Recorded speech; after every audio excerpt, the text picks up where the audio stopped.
करके आपको समझा देंगे। अब जानेंगे महिला यानी स्त्री के अंदर यौनावस्था, महिला यानी स्त्री के अंदर यौनावस्था अवस्था की प्राप्ति के बाद, जैसे यौनावस्था यानी 12-14 जैसे 10-12 वर्ष होते हैं, तो लड़की लोग जैसे 12-13-14 वर्ष के होते हैं तो उनकी अवस्था जो होता है ना, या यौनावस्था हो जाता है। 12 साल होते हैं तो इसे उनका जो अवस्था परिपक्व यानी यौनावस्था हो जाते हैं। कौन अवस्था हो जाते हैं? 12 के बाद यौनावस्था हो जाते हैं। यौनावस्था जैसी के बाद प्रत्येक महीने के 28 से 29वें दिन, यानी एक नहीं, हर महीने के 28 से लेकर 29वें दिन के बाद योनि मार्ग से, यानी उनके योनि मार्ग से रक्त का बाहर निकलना यानी रक्त का बहाव होना ही मासिक चक्र कहलाता है। तो आप ये ध्यान से समझिए, किसी स्त्री में यौनावस्था के बाद प्रत्येक महीने 28 या 29वें दिन के बाद जो 4 दिन तक योनि मार्ग से जो पदार्थ बाहर की यानी जो रक्त स्राव बाहर होते हैं उसे हम मासिक चक्र कहते हैं। ये तो आसानी से आप बोल देंगे, इसमें किसी तरह का दिक्कत नहीं, इसको आप लिख भी लें और आप समझ भी लें, ये क्लियर है। तो 12 से 13 वर्ष में जो पहला मासिक चक्र होता है, किसी भी लड़की के 12 वर्ष के बाद जो जैसे मासिक चक्र स्टार्ट होता है, वो चक्र को मेनेर धर्म कहते हैं, मेनार धर्म कहते हैं। पहला ही फर्स्ट टाइम जो ही वो उसको मासिक चक्र शुरू हुआ उसको हम कहते हैं मेनार धर्म। जो 12 से 13 वर्ष, ये डिफिनिट नहीं है जो 12 से 13 वर्ष में ही हो जाएगा, लेकिन 14 में भी हो सकता है, 14 से पहले भी हो सकता है, यानी उसका यौनावस्था पर प्रभाव करता है। किसी ऐसे भी लड़की होते हैं उन्हें पता नहीं चलते, टाइमिंग लंबा लग जाता है, 15 साल तक भी कितने की नहीं होते हैं, 16 साल तक भी नहीं होते हैं, लेकिन यहाँ किताब आपके अनुसार यहाँ लिखा जाता है 12 से 13 वर्ष में उसको नेसेसरी हो जाना। अगर लेट भी हो रहा है तो समझिए उसमें किसी तरह का दिक्कत है, उन्हें डॉक्टर की सलाह लेना चाहिए, और पहले भी अगर किसी तरह का हो रहा है तो ये दिक्कत होता है। आप कहेंगे ये कार्य क्या, तो हम कहते हैं ये रोजो धर्म पहला मासिक चक्र है। जैसी हुआ फर्स्ट टर्म ही जैसी होता है उसको हम बोलते हैं रोजो धर्म, यानी पहला फर्स्ट टर्म को। अब उसको कहते हैं जब यह चलना स्टार्ट हो गया मासिक चक्र, तो जब इस स्त्री में यह स्टार्ट हुआ लड़की में, तो यह कब तक चलेगा, तो यह 45 वर्ष तक महिला तक चलता है। 50 वर्ष जैसी होते होते 52 वर्ष तक, 56 वर्ष तक, या 3 बार में खत्म होता है। पहला तो शुरू हो गया 13 से 14 यानी 12 से 14 के बीच, दूसरा का जैसी 45 तक जाएगा तो 45 के 3 ईयर्स के बगल में यानी 3 साल के डिस्टेंस में ये छूट जाता है, वो महिला के पास ये चक्र नहीं हो पाती है। उसके बाद क्या होते हैं इसमें डायरेक्ट यह चक्र की अवस्था 3 साल छूट जाता है, 49-50 जैसी आता है तो फिर हल्का सा चलने लगता है, उस समय चला, उसके बाद 50 के बाद छूट गया तो 2 टर्म हो गया, और उसी 55-56 में कभी कभी देखिएगा तो फिर हल्का सा आ जाता है, उस समय व्हाइट पदार्थ आता है, कोई ज्यादा इसमें पदार्थ की मात्रा नहीं रहता व्हाइट, तो वो भी खत्म हो जाते हैं 3 टाइम में, यानी 52, 55, 56 होते होते ये खत्म हो जाते हैं। अब हम करेंगे सर अंडाणु का परिपक्व होते हैं, यानी महीना जो स्टार्ट हुआ तो वो कब से होता है, तो जैसे 13वें दिन पार करता है, यानी 28वें 29 दिन खत्म हो गया, फिर दूसरे के महीना के लिए फर्स्ट पार हुआ, दूसरा का बार होने के लिए जैसे वो खत्म होता है 13वें दिन अंडाणु बन जाते हैं। कितने दिन परिपक्व अवस्था हो जाता है? 13वें दिन यह खत्म हो जाते हैं। अब करने के सर जब महीना वारी जो होता है खत्म हो गया, इसको हम क्या बोलेंगे, तो खत्म जो हुआ उसको बोलते हैं रोजो निवृत्ति, रोजो निवृत्ति कहते हैं। जो शुरू हुआ सर उसको हम कहा मेरे धर्म, यानी इसको कहते हैं रोजो धर्म, यानी पहला मासिक चक्र। पहला मासिक चक्र को क्या कहते हैं? रोजो धर्म, जो 12 वर्ष के लड़कियों में होती है, 14 वर्ष के लड़कियों यानी परिपक्व अवस्था में, यानी युवा अवस्था में फर्स्ट टाइम होते हैं। जब वो अवस्था खत्म होने के बाद जब लास्ट में खत्म होता है तो वो कब तक होता है? रोजो निवृत्ति, यानी 45 से 50-56, उसको ये कहते हैं। ये भी आपका क्लियर हो गया, इसमें भी आपका एक भी क्वेश्चन नहीं है। अब बात करेंगे मासिक चक्र कहाँ होता है, मासिक चक्र होता कहाँ है, तो आप कहेंगे मासिक चक्र जो होता है अंडाशय और गर्भाशय में पाया जाता है, अंडाशय और गर्भाशय नली में पाया जाता है। कहाँ पाया जाता है? मैंने फिगर के साथ भी आपको समझाएगा उधर जाने के बाद। यह पाया जाता है क्या, तो अंडाशय। कभी भी किसी से पूछेगा मासिक चक्र कहाँ पाया जाता है, अंडाशय में और गर्भाशय में पाया जाता है। मासिक चक्र कहाँ पाया जाता है, तो अंडाशय में और गर्भाशय में पाया जाता है। और यह मासिक चक्र किसको होता है, तो स्त्रियों को होता है, यानी लड़कियों को होता है। यह कब होता है, तो 12 से 14 वर्ष की अवस्था, जो परिपक्व और युवा फर्स्ट टर्म का अवस्था होता है, उस अवस्था में ये होता है। उससे पहले यह नहीं होती है, क्योंकि उसकी बनावट संरचना में कार्य होता है। अब कहता है मासिक चक्र कितने चरणों में होता है, यह कितने चरणों में होता है, मासिक चक्र कितने चरणों में होता है। तो कहेंगे सर आज पूरे आप बता रहे हैं, तो बिल्कुल यह मासिक चक्र जो होता है कितने चरणों में होता है। मासिक चक्र 4 चरणों में होता है। कितने चरणों में? 4 चरणों में होता है। मासिक चक्र 4 चरणों में होता है। एक तो होता है अस्त्रावन अवस्था, जो 4 से 5 दिन तक रहता है, अस्त्र तक रहता है 4 से 5 दिन तक। आप कहेंगे सर पूटी अवस्था,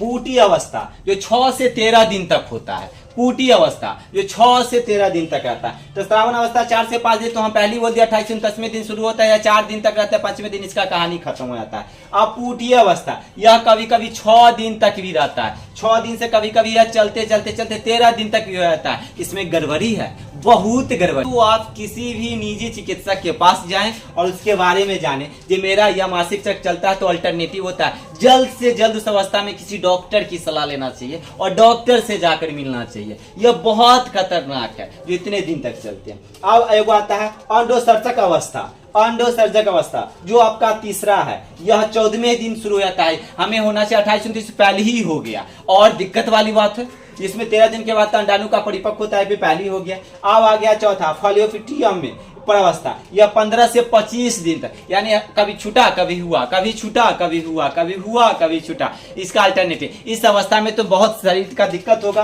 तो इस अवस्था में हमें जल्द से जल्द, क्योंकि 12 से 14 वर्ष तक के लड़की जो होते हैं वो माँ बाप को तो समझा पाते नहीं है, कह पाते नहीं है, उन्हें मालूम तो रहता नहीं है, वो किसी को बता पाते नहीं है, इसलिए उस समय आप संयम से बात करें। जब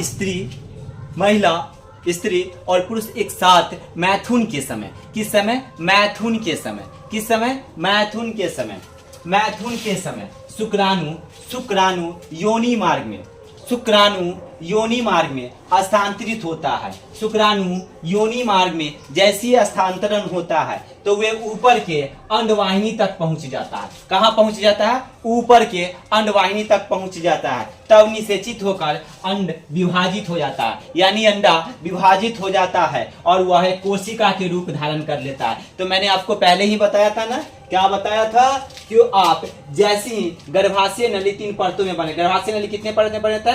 1 2 और 3 परत में बने थे।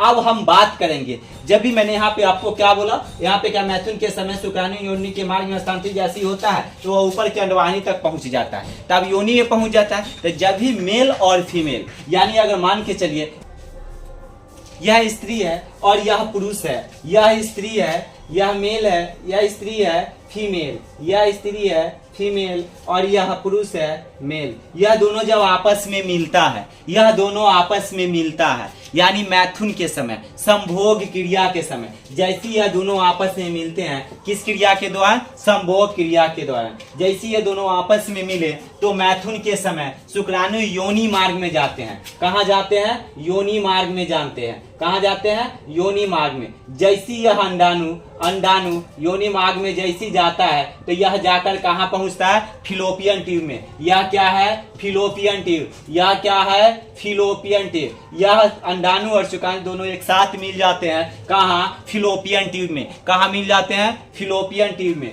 और जैसे यह फिलोपियन ट्यूब में जाता है तो यह 12 से 24 घंटा तक नर और मादा दोनों के अंडाणु और शुक्राणु यह रनिंग करने लगते हैं। क्या करने लगते हैं? रनिंग करने लगते हैं। क्या करने लगते हैं? रनिंग करने लगते हैं। अब यह फिलोपियन ट्यूब में क्या पाया जाता है? एम्पूला। फिलोपियन ट्यूब में क्या पाया जाता है? एम्पूला पाया जाता है। यह एम्पूला बीच में ही रनिंग करने लगता है 12 से 24 घंटा तक। तब जमते जमते तब वो एक जन निर्माण ले लेते हैं। अब कहेंगे जब होता है गर्भाशय नली कितने परत से बने हैं? 3। अब इसमें एक बात आता है कि सर यहाँ पे हमें बात करना है, वह जो मासिक चक्र ऋतु यानी रक्त का बहाव होता है वो कैसे होता है, कहूँ से आता है कि नहीं? कहूँ से आता नहीं है, वह तो एक सिस्टम है और सिस्टम से ही आता है। और वह सिस्टम क्या है? तो यह ग्रीवा जैसे यहाँ से रक्त का बहाव होता है, रक्त का बनता है, तो यह योनि मार्ग से रक्त जैसे ही टूटकर गिरने लगता है ना, यानी विषैले कहिए यानी गंदगी पदार्थ वह निकलकर टूटकर गिरने लगता है। यही टूटकर गिरने के ही घटना को हम मासिक चक्र कहते हैं। यह योनि के द्वारा गिरते हैं। किसके द्वारा? योनि के द्वारा। कितने दिन तक गिरते हैं? 4 दिनों तक। कितने दिनों तक? 4 दिनों तक। जैसे यह ब्लड गिरता है उस समय हल्का दर्द भी होता है। क्या होता है? हल्का सा दर्द होता है। उन्हें चलने में बहुत दिक्कत होती है, किसी काम करने में बहुत दिक्कत होती है। यही दिक्कत के लिए वो आरामदायक उस समय कर लेते हैं। और यह कभी दर्द हो तो उसे इलाज भी करना चाहिए। ज्यादा तरह का दर्द नहीं होना चाहिए। यह दर्द कभी घटते बढ़ते रहता है। इस समय भारी भरकम काम नहीं करना चाहिए, भारी भरकम काम नहीं करना चाहिए। यह योनि मार्ग के द्वारा गिरता है। क्या होता है? यह टूटता है ऊपर से और यह गिरने लगता है। इसे हम कहते हैं मासिक चक्र। अब कहेंगे जैसे स्त्री और पुरुष जब दोनों संभोग क्रिया करने लगा तो यह पुरुष का जो पेनिस होता है, पुरुष का जो पेनिस होता है जैसे स्त्री के योनि में प्रवेश करता है तो उस समय प्रेशर ट्यूब में ज्यादा नहीं करना चाहिए, क्योंकि यह योनि मार्ग कभी कभी फट भी जाता है। फट जाने के बाद क्या होता है? ब्लड आने लगता है। फट जाने के बाद क्या होता है? उसको ब्लड तेजी गति से, देखिएगा जब भी सेक्स करते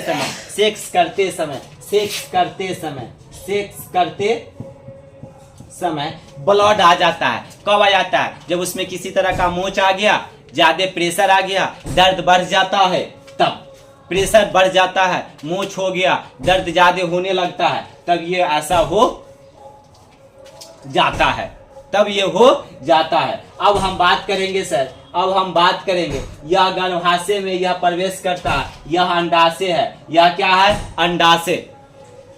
यह क्या है? अंडाशय। यह अंडाशय है। यह पहले हम आपको बता दिए, यह फिलोपियन ट्यूब है। यह क्या है? Fallopian tube. यह क्या है? Fallopian tube. और यह जो है परिपक्व, यह अंडवाहिनी है यानी अंडाणु है। यह क्या है? अंडाणु है। यह क्या है? अंडाणु है। यह क्या है? फंडल। यह क्या है? फंडल यानी फिलोपियन ट्यूब। यह क्या है? फंडल यानी फिलोपियन ट्यूब। जैसे स्त्री और पुरुष अपना यौन संबंध करते हैं तो यह बहुत तेजी से सूर्य प्रकाश के 2 गुना से ऊपर अंडाणु शुक्राणु एक बार यहाँ पे जाता है, फिलोपियन ट्यूब में पलने लगता है। कहाँ पलने लगता है? फिलोपियन ट्यूब में। कहाँ पलने लगता है? फिलोपियन ट्यूब में। कितने घंटा तक रनिंग करता है? 24 घंटा तक। कितने घंटा तक रनिंग करता है? 24 घंटा तक। फिलोपियन ट्यूब में पाया जाता है क्या? एम्पूला।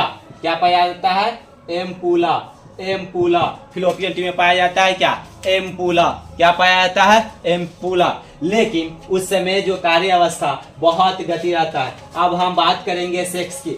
सेक्स तो हर एक व्यक्ति करते हैं, स्त्री और पुरुष, लेकिन उस समय के जब फीलिंग होता है दोनों का एक, सेक्स स्त्री और पुरुष दोनों करते हैं, उस समय का दोनों का फीलिंग एक होता है और दोनों का माइंड का सक्रिय शक्ति भी एक हो जाता है। तो आप कभी भी ये दिमाग लगाएं, स्त्री और पुरुष का दोनों का माइंड एक कब होता है? सेक्स के दौरान। कब होता है? सेक्स के दौरान, क्योंकि उसका भी माइंड सेक्स पर ही रहता है, पुरुषों के माइंड ही सेक्स पर रहता है। दोनों का संबंध एक ही साथ रहता है, इसलिए दोनों का दिमाग एकत्रित होता है। दोनों का दिमाग क्या होता है? एकत्रित होता है। उस समय किसी तरह का दिमाग में बात आते नहीं है, सिर्फ सेक्सुअल संबंधित बात आते हैं। तो हम कहेंगे या आपको हम जनन तंत्र, मादा जनन तंत्र के बारे में बताएं, जो आपको सेक्स संबंधित कार्य भी आपको हम बताएं। मासिक चक्र से संबंधित सारा क्वेश्चन, मिथुन कार्य संबंधित भी आपको हम यह क्वेश्चन को बताएं।